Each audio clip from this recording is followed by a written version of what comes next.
अस्सलाम वालेकुम स्टूडेंट्स।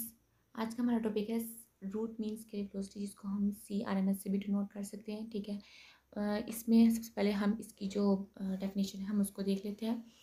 उसमें वो ये कहते हैं कि the sum of all the squares of velocities of all molecules, तमाम मालिक्यूल्स की जितनी भी वेलोसिटीज़ है ना, तमाम वेलोसिटी, हम वेलोसिटी को हम C से डिनोट करते हैं, C1 C2 C1 square, C2 square, C3 square and CN square. ठीक है, यहाँ पर स्क्वायर ऑफ वेलोसिटीज आता है, उसको हम डिवाइड करते हैं total number of the molecules of the gas, total number of the molecules of the gas से हम इसको डिवाइड करते हैं। अब इसका नेक्स्ट स्टेप में देखें तो 1/n आ जाएगा। इसके बाद हम इसका समीशन ले लेंगे, समीशन, और उसके बाद C स्क्वायर आ जाएगा, CI स्क्वायर आ जाएगा। ठीक है, अब इसको हम जो समीशन है हम इसको इंटीग्रेशन से रिप्लेस कर सकते हैं। हमने इसको रिप्लेस कर दिया है तो क्या होगा, 0 से इन्फिनिटी तक जाएगा। ठीक है, जो इंटीग्रेशन होगी इसकी। उसके बाद जो ये 1/n है, ये n भी इधर नीचे आ जाएगा, तो ये dnc/n आ गया। और अब यहाँ पर आपको पता है कि जो dnc/n है, इसमें जो इक्वेशन है Maxwell law of distribution of velocities, उसकी वैल्यू को हम इसके अंदर ऐड करेंगे। वो ये वाली वैल्यू है। ठीक है, अब हम ये वाली वैल्यू है dnc/n की, वो हम जब इस वैल्यू के अंदर ऐड करेंगे, इसके अंदर ऐड करेंगे, तो यहाँ पर आप देखें कि एक यहाँ पर C स्क्वायर आ रहा है और एक यहाँ पर C स्क्वायर आ रहा है। तो इसमें ये होगा कि जब हम इसको मल्टीप्लाई करेंगे तो पावर्स ऐड होंगी, तो 2 और 2 4 हो जाएगा। यहाँ पर यहाँ पर जो है ये C4 आ जाएगा। और अब नेक्स्ट देखते हैं हम कि इसमें हमने जो इंटीग्रेशन है, वो मैंने आपको पहले भी बताया हुआ है वीडियोस में कि जो कांस्टेंट वैल्यू होती है उसको हम इंटीग्रेशन में नहीं लेके आते। तो ये वाली यहाँ से यहाँ तक कांस्टेंट है, ये ऐसी ही रहेंगी। तो यहाँ से लेकर यहाँ तक की जो वैल्यूज़ हैं उनका हम इंटीग्रेशन लेंगे, वो यहाँ पर हमने ले लिया है। अब जब हम इसका इंटीग्रेशन लेते हैं तो यहाँ पर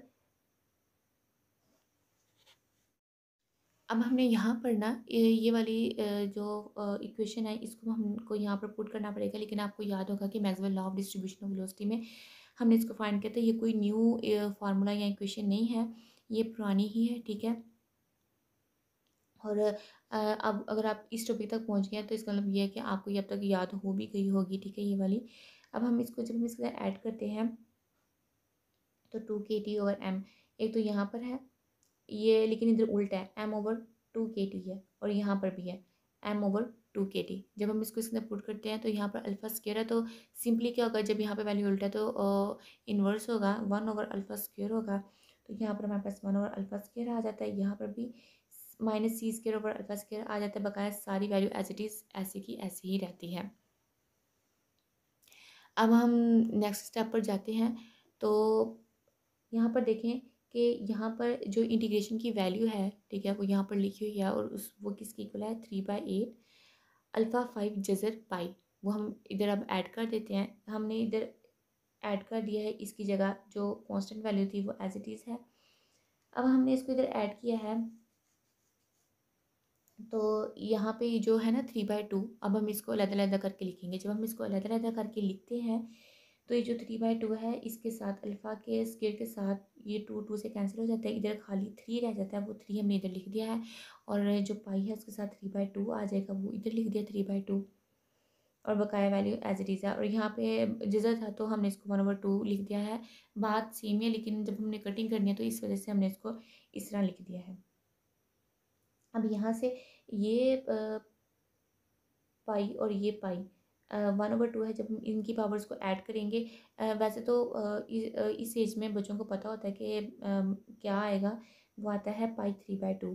लेकिन जिन बच्चों को नहीं पता उनके लिए मैंने इधर साइड पे इसको सोल्व भी कर दिया है, जिसमें हम पावर्स 1/2 को और 1 को जब हम ऐड करते हैं तो ये 2 नीचे आ जाता है, इधर 1 आ जाता है और इधर 2, तो ये 3/2 आ जाता है। ठीक है, तो यहाँ पर हमने इधर 3/2 लिख दिया है। अब यहाँ पर भी पाई 3/2 था, यहाँ पर भी पाई 3/2 था, ये कैंसिल हो जाते हैं।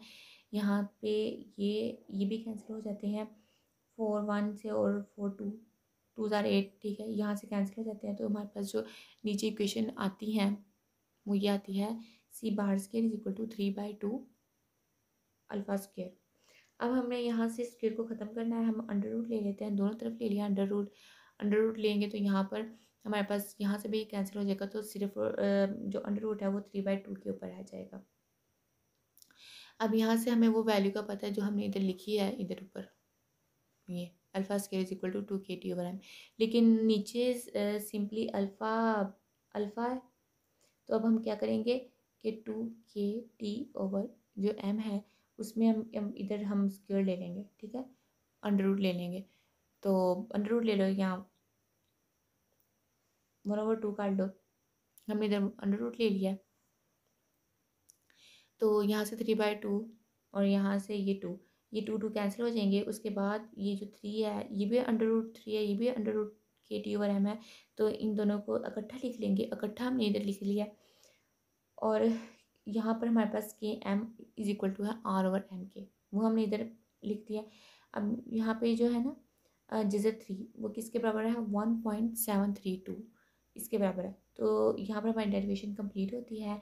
And thanks for watching. और अगर आपको समझ आई है तो कमेंट्स में ज़रूर बताइएगा।